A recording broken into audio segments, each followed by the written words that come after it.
It's your boy Bentwan. Welcome to Bentwan's Block. This is my block, everything crypto, gaming, sports, you name it.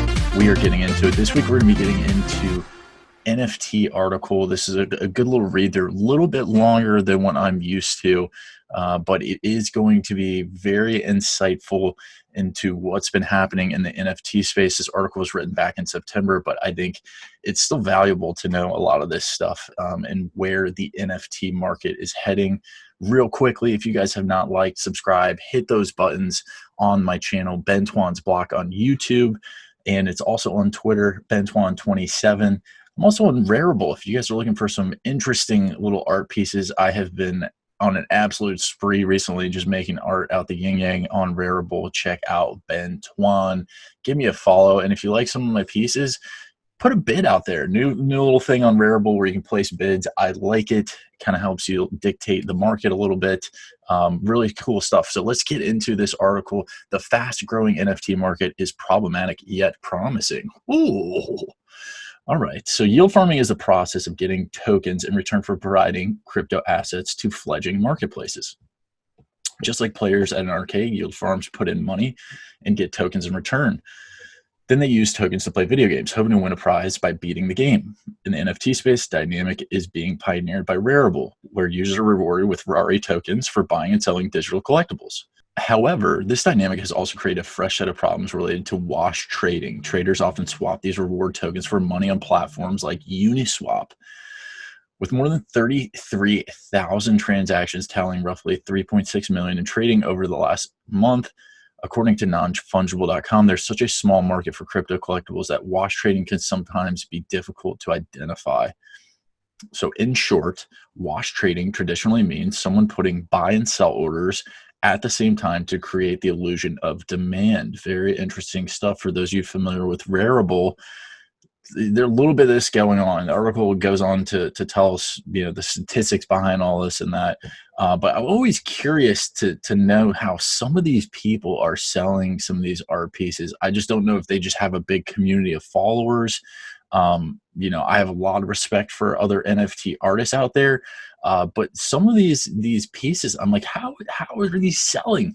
It does seem like there is some gray areas going on with this space. So it's very interesting to hear some of these insights. So CoinFund co-founder Jake Bruckman, an investor in Rarible, said the reason RARI token rewards are closer to yield farming than traditional rewards program is that RARI gives users voting rights. Talking about those governance tokens. Love those governance tokens. If you guys are familiar with DeFi, that's a big part of it. That's what's going on here with NFT. It sounds like with Rarible and what they got going on with the RARI tokens. When you get RARI, you become a partial owner of the platform. This gives you a right to vote in the governance process, which is also one of the cool benefits of participating in DeFi projects is you get these governance tokens and you have the ability to vote inside of that governance system. So a lot of these projects, what they're doing is they're launching the program bit by bit by bit to one day hopefully have it fully autonomous, where a decentralized autonomous organization can govern its platform. But what you're seeing is these projects have a hands-on approach to the first kind of rollouts to make sure if there's any issues, they can jump in, fix it, and then kind of keep it rolling as they progress. So the governance token has functioned as a growth driver long before voting options were viable, with Masari research showing sales on Rarible surging to well over 6 million by September 16th. So this article is about 2 months old. We're here in November, the week before Thanksgiving. So out of 25 million RARI tokens created, roughly 30% are reserved for the Rarible's team, while the plan is to distribute 60% to various user groups. That seems like a pretty high percentage of reserve for the dev team. I think most DeFi projects are right around 10% for most dev teams. So very interesting little stat there. As the primary holders, Rarible wants to make sure the governance tokens retain value beyond yield farming, a daunting aspiration. Salnikov said he estimated more than 40% of the 750,000 worth of NFT trades on his platform in August involved some type of wash trading. So for those of you not familiar with wash trading, they said it earlier in the article, it's a buy and sell order, kind of creating this false demand of, hey, this NFT is going for sale. People are buying it. It's going quick, you better get yours. That's kind of what wash trading is in a nutshell. So the incentive models stimulating demand to collect reward points like RARI tokens is just one form of NFT wash trading. To go back and touch on the wash trading is you're getting these RARI tokens every time you buy and sell. So whether that means you're setting up two accounts and you're just buying and selling between those two accounts, that's creating that false demand. But in the meantime, you're also getting the RARI tokens, which is this governance tokens, which then are then traded on the open market, which then create the value for these tokens. That's kind of what they're saying with like wash trading with the NFT market. So for those of you not familiar with that, that's kind of what they're talking about. I don't think there is a lot of that going on from my experience, but I see some things and I'm like, how is this making sense? And how are some of these people doing this? So let's keep going here. Furthermore, platforms like Nifty Giveaway, the ranked secondary marketplace sales might incentivize hops across platforms. For now, most of the value appears to come from the ability to transact with a geographically diverse community of crypto fans, including a few thousand artists and gamers. As with any crypto exchange, the platforms need to incentivize constructive user behavior rather than quick pump and dumps. And this is what we've seen in DeFi, folks. This is what we've seen back in the September and August time when DeFi was absolutely exploding. Pump and dump, rug pull, pump and dump, rug pull. You saw it left and right. And it is a flaw, I think, in the incentivization and rollout of a lot of these governance tokens where you're seeing a lot of hype build up, whether it's real hype or fabricated hype. And then boom, once it hits a certain level, typically when these governance tokens are in between about $5 and $10 is when you'll see this rug pull, because whoever got in at the very, very get-go has a shit ton of coins, and boom, they feel like in between those points, that's when they want to take their profits. And you saw these rug pulls happen. So interesting to see how this is going to evolve into the NFT space so that we can stop those kind of things. I get it. The dev team needs to be rewarded, and those who put their time and efforts into these projects need to be rewarded, but there needs to be some sort of step down stair system where they can kind of take partial profits as time goes on to be rewarded so that they can keep the ecosystem alive and feed their families, for God's sakes. So governance challenges here. They have a bunch of challenges that are technical, but what's most important for me as an investor is they position themselves as a platform for all the different NFT types. This is Bruckman talking about the governance. It's also domain names, insurance, photography, 3D models. They're going to become a Reddit for NFTs. That's a much bigger market than art. And I think he's also mentioning just kind of Rarible as a platform. The Rarible platform does have an active community of digital artists. Telegram group has about 2,345 members, and a Discord has hundreds as well, where authentic trades and projects are discussed between fans. If you've not joined the Rarible group on Telegram, very active group. A lot of people posting stuff. Love to see it. Other artists out there. This is just right now ground floor stuff happening, breaking cutting edge stuff, and the artists and gamers, that have been involved with this space. It's really cool to see, even just the few months that I've been involved, the evolution of what's going on, the type of art that's being created. It's just awesome stuff. So that was Bruckman talking about Rarible and kind of that governance of how powerful it actually is that it could be the Reddit of the future. And right now, this is, we're in the first 6 months of this thing. So this is really cool. The transition itself was pretty sharp in the sense of going from a full-time job and making art every once in a while to having all the time to create and brainstorm and collaborate with other artists, Yelly said. And Yelly is an NFT artist that they interviewed who used to work in the restaurant. So now she is doing NFT full-time, it sounds like, where she's making a little bit of profit here and there. So good for her. So luckily, though, I can say I've been blessed enough to have a small but steady stream of collectors lately who enjoy what I make enough to buy it. And hopefully more people can take a look at it and feel the same way. And that's awesome. Good for Yelly. I'm happy NFT artists are starting to succeed. I know my brother, Papa Bear Arts, if you haven't go and check him out, take a look at his stuff. He's on superrare.co and Rarible. He's got a lot of cool stuff.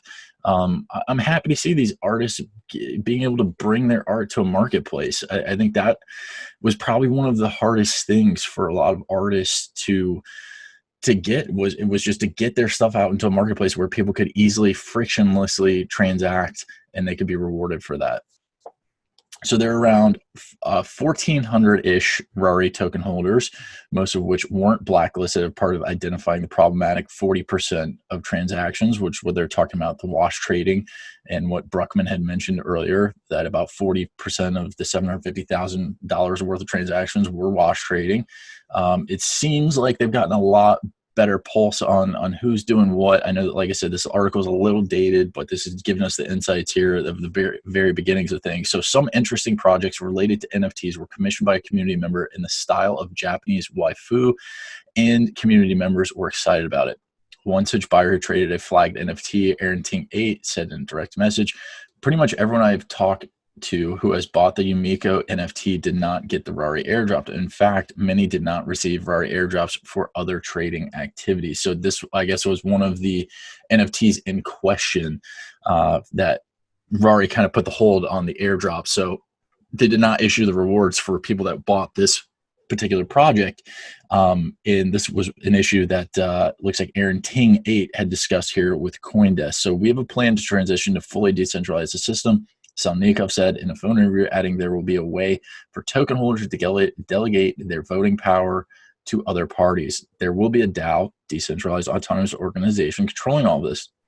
At this stage, there's no way to divorce speculation from future governance. Even artists like Yelly, who sell NFTs more often than she trades, find a curious appeal in the speculative aspects of the Rarible ecosystem.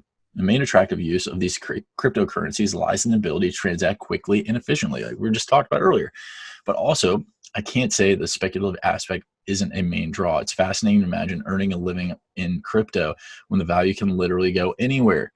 As for Arnold of My Crypto Heroes, he prefers to focus on collectibles that will work as video game assets, not stores of value. This process is simpler because it usually doesn't involve yield farming. And I've touched on this before in a couple of my other videos.